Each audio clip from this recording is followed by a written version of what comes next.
Hi guys, ఈరోజు మీకు నాగవాసికి నివసించే గుడి చూపిస్తా. ఇది ప్రాచీన నాగవాసుకి గుడి కూడా అంటారు.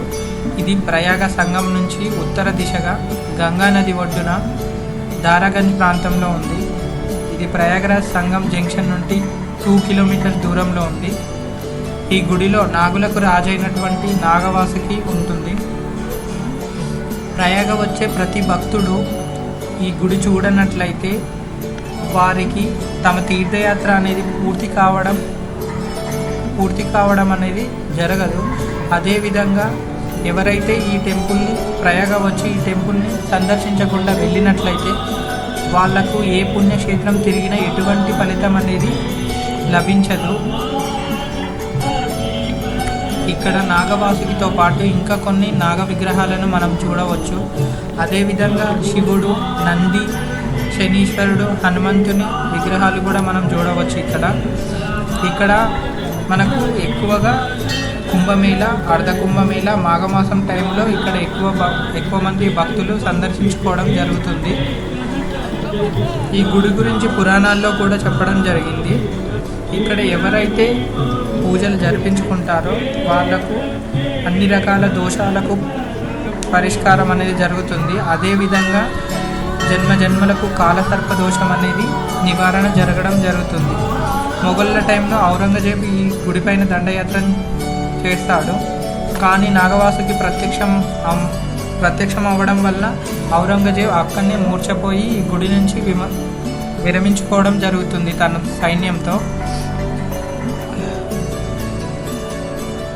అసలు ఈ టెంపుల్కి నాగవాసుకి ఎందుకు వచ్చిందో మనం తెలుసుకుందాం. పాతాళకాండ శ్రీమద్ భాగవతం ప్రకారం సముద్ర మర్దనంలో మేరు పర్వతానికి వాసుకుని తాడుగా కట్టి సముద్రం చిలకడం జరుగుతుంది.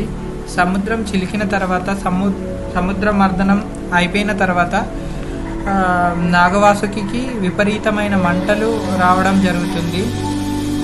అది విశ్రాంతి కోసమని మేరు పర్వతానికి వెళ్తుంది. కానీ అక్కడ నాగవాసుకి ఎటువంటి విశ్రాంతి అనేది లభించదు. మంటలు అనేటివి అదే విధంగా ఉంటాయి. అప్పుడు విష్ణుమూర్తిని ప్రార్థిస్తుంది. అప్పుడు విష్ణుమూర్తి ప్రత్యక్షమై తనకు సలహా ఇవ్వడం జరుగుతుంది. ప్రయాగలో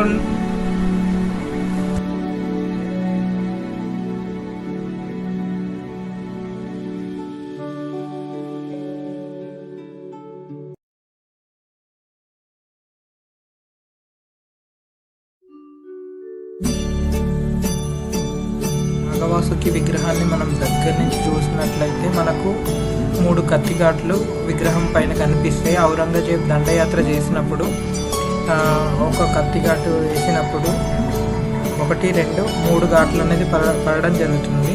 ఆ విగ్రహం నుండి విపరీతమైన రక్తం వెలువడుతుంది.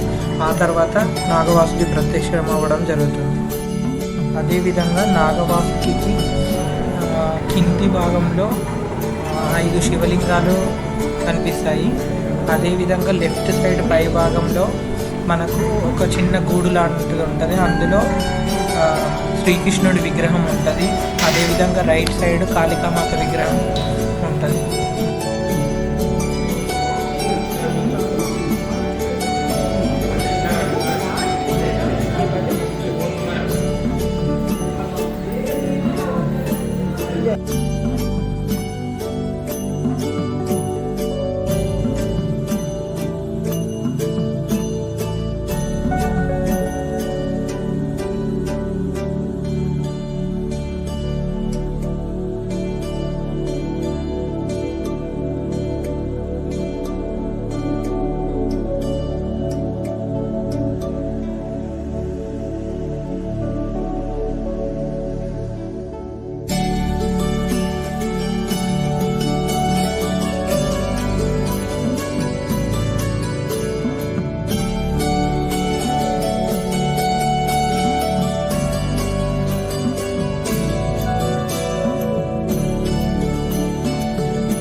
దోష నివారణ, శని నివారణ, కుజదోషము, రాహుకేతు దోషాలు, అదేవిధంగా ఎటువంటి దోషాలున్నా ఇక్కడ పూజ అనేది జరిపించడం జరుగుతుంది.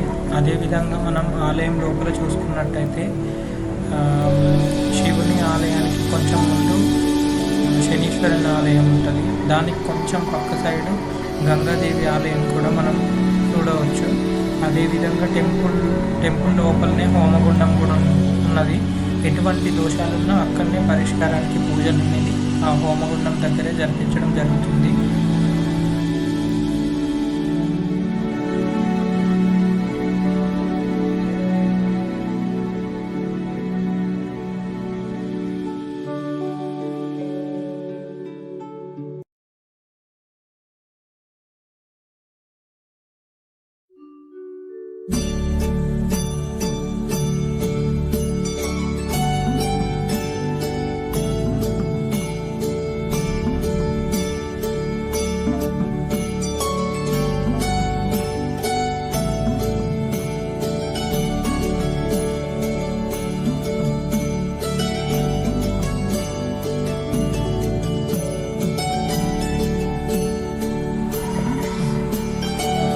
రెండు ద్వారాలు ఉన్నాయి. ఒక ద్వారము ఊరు సైడ్ తెరుచుకుంటుంది, ఇంకో ద్వారము గంగా నది వైపు తెరుచుకుంటుంది. ఊరు సైడ్ ఉన్న ద్వారం ముందు శరశయ్యపై పడుకున్నటువంటి గంగాపుత్ర భీష్మ పితామహం మనకు కనిపిస్తారు.